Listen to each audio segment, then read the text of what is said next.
Good evening and welcome to FDN News. I'm Kaylee Hendrickson. Our top story tonight, many of you were alarmed Tuesday evening when text alerts came in reporting that a suspect with a firearm was on the north part of Huntington, Indiana. Students were advised to take shelter immediately, causing many of them to take to social media to alert others of the incident.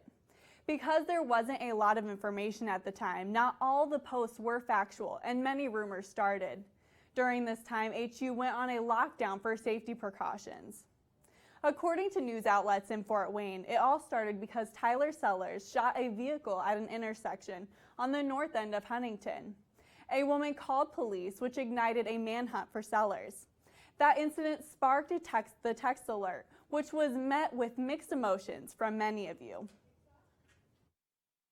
I was with a few friends that ended up getting it, and we were walking to my car. We were about to go get something to eat. We were going to Los Amigos, a local Mexican restaurant here in Huntington. They got the text and then the call that followed it and said that there was someone with a gun around Huntington, and we should take caution for that. And I felt fine. I felt safe. Never once did it really cross my mind that I was even going to encounter this person with a gun. We went up to my room on the 3rd floor where we stayed with some other girls, and we just closed the door, locked it, and shut the blinds and just kind of waited. We texted around, tried to call around, making sure that everybody we knew was okay, just because that was a really big priority in that time, just making sure everybody was inside.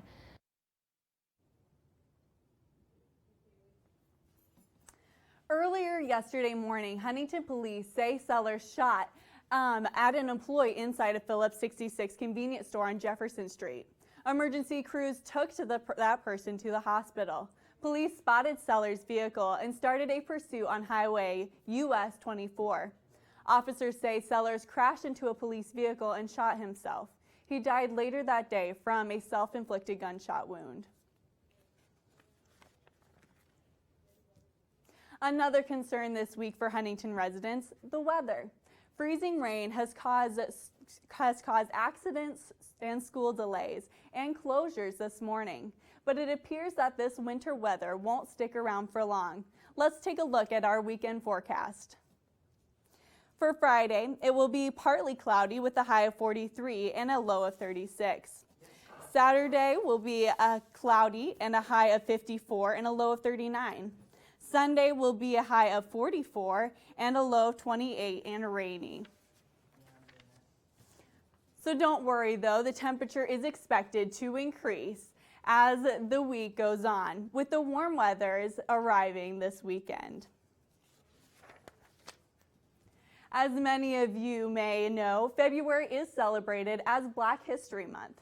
Multicultural Affairs and Minority Student Engagement Director Daryl Singleton joins me live in studio to talk about what Black History Month means to so many people. Thank you so much, Daryl, for coming. Thanks, Kaylee. It's good to be here. Good. So what can you tell us about how Black History Month means to you? Oh man, Black History Month for me, I know sometimes we compact it all into these 28 days and we say this is the month that we've set out to celebrate Black history. But for me, Black history is every day. It's not just in February, it's 365 days of the year, all the time. However, I am glad that we get 28 days to celebrate Black History Month. Yeah. So honestly, it's kind of like standing on shoulders. So we get to stand on the shoulders of all these great African-American people who have done so many great things and learn from things that they've done and grow as a result of those as well. Yeah. So what do you think, I guess, that other people can take away from Black History Month? What does it mean to them?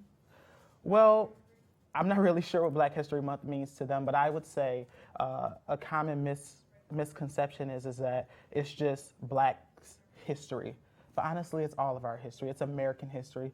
Black history is American history. And so just to kind of take that away, that it's not just about Blacks celebrating things that have happened that were great for them, but those are things that are great for all of us. So, yeah. Well, thank you so much for joining us. Thanks, it's good to be here. Yeah. Thanks for having me. That is all we have for you in this installment of FDN News. You can check us out online at forresterdigital.net or tweet us your thoughts on Twitter at FDN_news. Well, we leave you tonight with footage from HU's first ever air band competition. Thank you and have an amazing night.